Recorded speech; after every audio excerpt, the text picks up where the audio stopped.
Hey guys, what's up? I'm just finishing up this letter to my mom that I'm going to send with her Christmas gifts this year. It is a new tradition that I am starting this year, and I'm really excited. Me and Brandon moved from Oklahoma about 8 years ago, and every year I find different ways of connecting to my loved ones at home. And I just thought it would be cool to kind of share some of those with you in case you live far away from your loved ones and you're having a hard time figuring out ways to stay connected. So here they are. The first thing on my list is to handwrite a letter. And I think that it is so special to handwrite a letter instead of just calling someone. I mean, calling someone is great, but if you handwrite someone a letter, you're taking the time to get the paper, to sit down, to block everything out, to write down the letter, and to take the time to mail it. It's way easier to just pick up the phone and call someone. So if someone puts that extra effort into handwriting you a letter, I just think it is so special. So that's why it is number one on my list. Number two is to phone call or video chat. It is great to hear the voice of your loved ones. There's nothing better than, seeing them in real life. Video chat may be a little better than a phone call because you get to see their face and you get to hear their voice. It's almost like seeing them. So if you live far away from your loved ones, that is going to be really high up on my list. You should do it several times during the holiday season. Let them grandparents see them grandbabies. They are going to appreciate it. It is going to be the best gift that you can give them, is taking just a little bit of time to get them involved. Even though they're far away, they will appreciate it so much.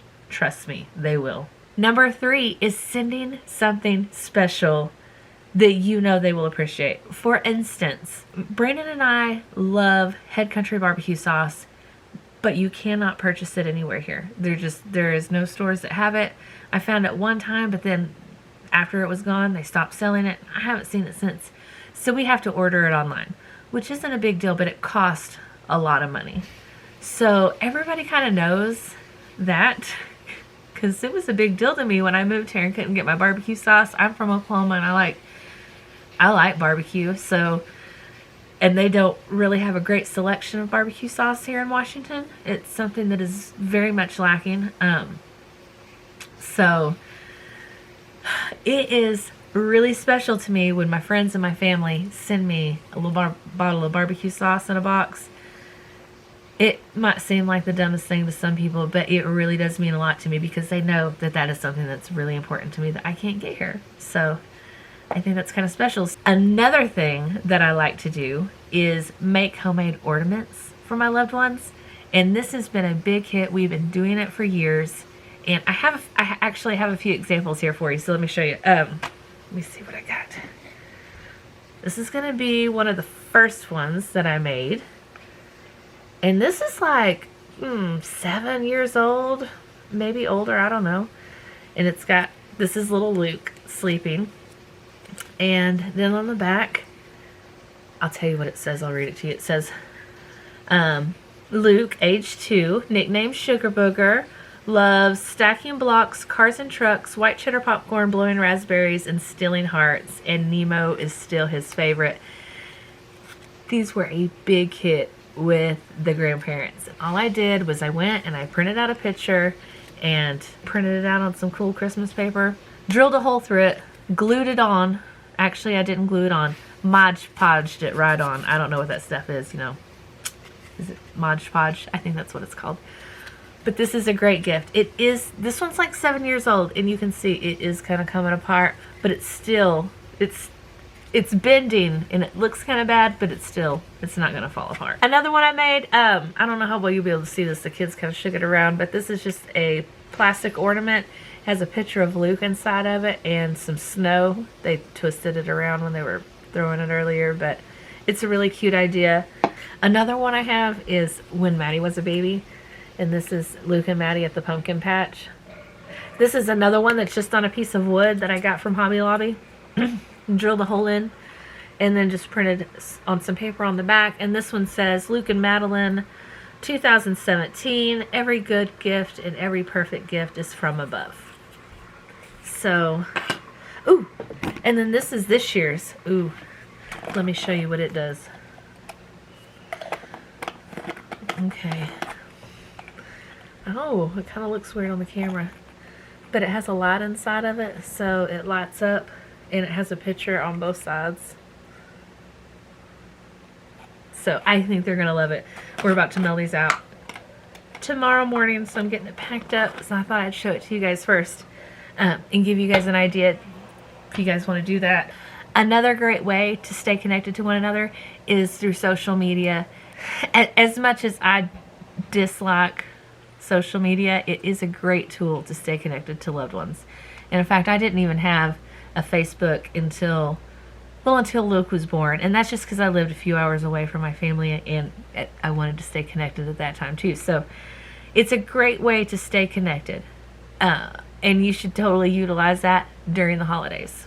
Another thing you can do is send homemade gifts. And I mean, it's kind of like the ornaments, except like if you make soap, like a hand soap or body soap or scrubs, you can do desserts, you can send homemade coasters. I mean, whatever it is, it just has to be something that you know that that person is going to like. Don't send them something that you know that they're not ever going to use and it's just going to be in the way, that they're going to feel bad about getting rid of. Make sure if you're going to send a homemade gift that it is for someone who will appreciate it. In fact, my best friend sent me soap, laundry soap, a painting that she made, and some other things. But I tell you what, all those handmade gifts were absolutely my favorite because I know that she put a lot of effort into it, and I know that that means she really loves me.